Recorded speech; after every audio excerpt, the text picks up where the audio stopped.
اور نہ صحابہ نے. یہ دونوں چیزیں دور حاضر کی ایجاد ہے.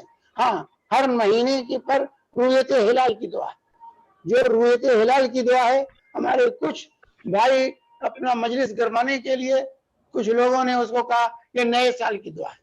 وہ نئے سال کی نہیں ہے, نئے چاند کی دعا. وہ نئے چاند کی دعا ہے جس کو نئے سال کی دعا کہہ کر کے لوگ عام کر رہے ہیں. جب بھی چاند دیکھیں, جس مہینے میں بھی اس چاند دیکھنے کی دعا ہمیں پڑھنی ہے. تو اس کے لیے نہ مخصوص کوئی دعا ہے اور نہ ہی کوئی مبارکبادی کا پیغام ہے. جزاک اللہ خیر. سر ایجاد ہے. جزاک اللہ خیر و احسن الجزا. شیخ آپ, میرا جو دوسرا سوال تھا وہ آپ نے جواب میں لے لیا, لیکن میرا دوسرا سوال اس طریقے سے ہے, نئے چاند کی دعا کون مانگے گا؟ جو نفس نفیس چاند کو دیکھتا ہے وہ, جو چاند دیکھے گا وہ دعا کرے گا. نئے چاند کی دعا وہ کرے گا جو دیکھے گا, جو نہیں دیکھتا اس کے لیے نہیں. شیخ لیکن ہم نے یہ دیکھا ہے نیا چاند دیکھنے کا اہتمام نہ 21 تاریخ سے, نہ 26 تاریخ سے, نہ آخری دن, نہ جب چاند ہوتا ہے تب دیکھا جاتا ہے, لیکن ایک دن پہلے ہی نئے چاند کی دعائیں مشہور کر کے لوگوں کو بانٹی جاتی ہے, اور دوسرے دن اور تیسرے دن بھی نئے چاند کی دعا جو ہے نا لوگوں کو فارورڈ کی جاتی ہے. یہ بدعت ہے دور حاضر کی. جو چاند دیکھے وہ چاند دیکھنے کی دعا پڑھے, یہ سنت. اس کے علاوہ دوسروں کا پڑھنا یا اس کی مبارکبادی دینا ایک دن پہلے سے ایک دن بعد تک, یہ تمام چیزیں بدعات ہیں دور حاضر کی. جی شیخ جزاک اللہ خیر. ہمارے ایک شاید رسول پاک صلی اللہ علیہ وسلم کے زمانے میں اس وقت جو ہے سنت مقرر ہوا نہیں تھا, سال مقرر ہوا ہی نہیں تھا کہ اس کی دعا آپ سکھائیں. بھائی حضرت عمر کے زمانے میں صحابہ کے اجماع و اتفاق سے یہ چیز مقرر ہوئی ہے کہ سال کب شروع ہوگا اور کون سا سال ہم مقرر کریں گے. تو یہ کہنا کہ اللہ کے رسول نے دعا سکھائی ہے سال کی, یہ غلط. جزاک اللہ خیر و احسن الجزا. شیخ غیر مسلموں کے بچوں کو ٹیوشن دینا مناسب ہے بیسک سبجیکٹ میں؟ نہیں مناسب ہے, دیجیے ان کو ٹیوشن دیجیے اور اپنی تعلیم کے ذریعے ان کو اپنا اثر ڈالے. استاذ کوئی بھی فن پڑھائے, کوئی بھی فن کی تعلیم دے, اگر استاذ مسلمان ہے, اسلام کا درد رکھتا ہے, تو اس فن کے ذریعے وہ اسلام کی دعوت ان کے کانوں میں ڈال سکتا ہے, ان کے کانوں کو متاثر کر سکتا ہے اپنے اخلاق سے, اپنے عادات سے, اپنے اچھے سلوک سے. تو اس نیت سے اگر آپ کسی غیر مسلم کو تعلیم دیتے ہیں تو یہ باعث اجر و ثواب ہوگا. جی شیخ قربانی تو ہو کے گئی, لیکن اگلے سال کے لیے ہمارا سوال ہے, کیا قربانی کرتے وقت جو گھر کا بڑا ہے وہ یا گھر کا بڑا بیٹا ہے وہ قربانی کا بکرا ذبح کرے, یا کسائی کے سامنے کھڑے رہ کر اس ذبح کرتے ہوئے کو دیکھے؟ میرا بیٹا ہے جس نے ذبح تو کیا, بسم اللہ اللہ اکبر پڑھا, لیکن ہذا منی و اہلی یا جو بھی ہے وہ انہوں نے نہیں پڑھا.